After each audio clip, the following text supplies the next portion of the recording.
রাতের ঢাকা শহরটাই অন্যরকম। বের হলেই যেন মনে হয় নিস্তব্ধ নিরিবিলি কবিতার শহরে চলে আসছি।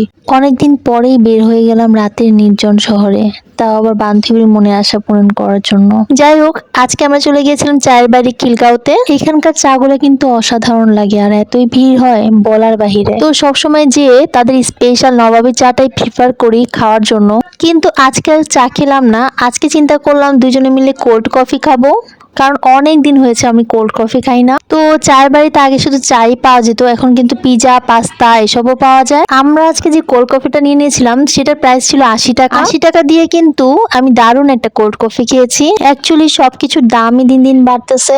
আগে যে কোল্ড কফি খেতাম 50 থেকে 60 টাকা করে, এখন সেই কোল্ড কফি হয়ে গিয়েছে 80 টাকা। আর এই যে ভিউজটা দেখতেছো, এটা কিন্তু বুড়িগঙ্গা নদীর উপরে, আর এটা আমি অনেক কিছুদিন আগে গিয়েছিলাম। আর নদী দেখলে কিন্তু মনটা শান্তিতে প্রশান্তিতে ভরে যায়। সেখানে যেয়ে দাঁড়িয়ে দাঁড়িয়ে আদাওয়ালা লাল চা আর নদীর সেই প্রশান্তির হাওয়া মনটাকে একদম সতেজ করে দিয়েছিল। তোমাদের যদি কখনো মন খারাপ হয় তাহলে অবশ্যই কোনো নদীর কাছে গিয়ে দাঁড়িয়ে দেখো মনটা কিভাবে শান্তিতে ভরে যায়। যাই হোক, তোমাদেরকে আজকে আমি একটা গল্প শোনাবো, তিন বন্ধুর গল্প। তিনজন বন্ধুই তারা তাদেরকে অনেক ভালোবাসতো, আর তারা প্রতিজ্ঞা করে একটা বনে যাচ্ছিল যে তারা কখনো তাদের যত বিপদে আসুক তাদের হাত তারা কখনোই ছাড়বে না। তো তারা বনের গভীরে হাঁটতে হাঁটতে একটা স্বর্ণের বস্তা দেখতে পেল। তখন তারা চিন্তা করলো তিন বন্ধুই স্বর্ণগুলাকে সমান ভাগে ভাগ করে নেবে। ইতিমধ্যেই একজন বন্ধু বলল, আমার অনেক খিদা পেয়েছে, কেউ একজন যে খাবার নিয়ে আসো। তো তাদের মধ্যে একজন বন্ধু চলে গেল খাবার আনতে।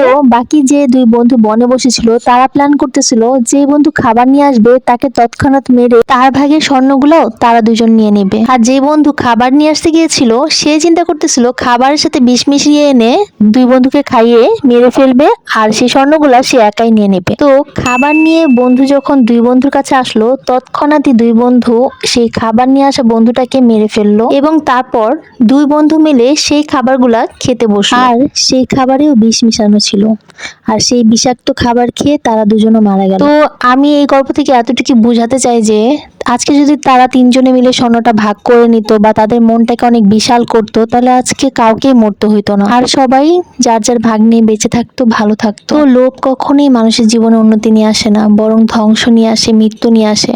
আসুন আমরা লোভ করা ছেড়ে দিই, সবাই মিলেমিশে একসাথে ভালোভাবে বাঁচার চেষ্টা করি, যার যার হক তাকে দিয়ে দিই, অন্যের হক আত্মসাৎ করার চেষ্টা না করি। পৃথিবীতে কয়দিন বাঁচবেন বলেন? 2 দিনের এই দুনিয়া, এত লোভ করে কি হবে? হয়তো কালকে বা আজকে আমি মারা যেতে পারি বা আপনি মারা যেতে পারেন। টাকা পয়সা স্বর্ণ এগুলো কি আপনি কবরে নিয়ে যেতে পারবেন? পারবেন না। তো আসুন আল্লাহ তাআলা আমাদেরকে যা দিয়েছে তাই নিয়ে আমরা শুকরিয়া আদায় করি, তকদিরটাকে মেনে নেই, অন্যের হক ছিনিয়ে নেওয়ার চেষ্টা একদমই না করি। আর গল্পটা আপনাদের কেমন লেগেছে অবশ্যই জানাবেন। সাথে যারা এত কষ্ট করে এতক্ষণ ধরে আমার ভিডিওটা দেখতেছেন তারা অবশ্যই একটা লাইক কমেন্টস এন্ড শেয়ার করে দিবেন। যারা ইউটিউব থেকে দেখতেছেন তারা একটা সাবস্ক্রাইব করে দিবেন। Thanks for watching, tata.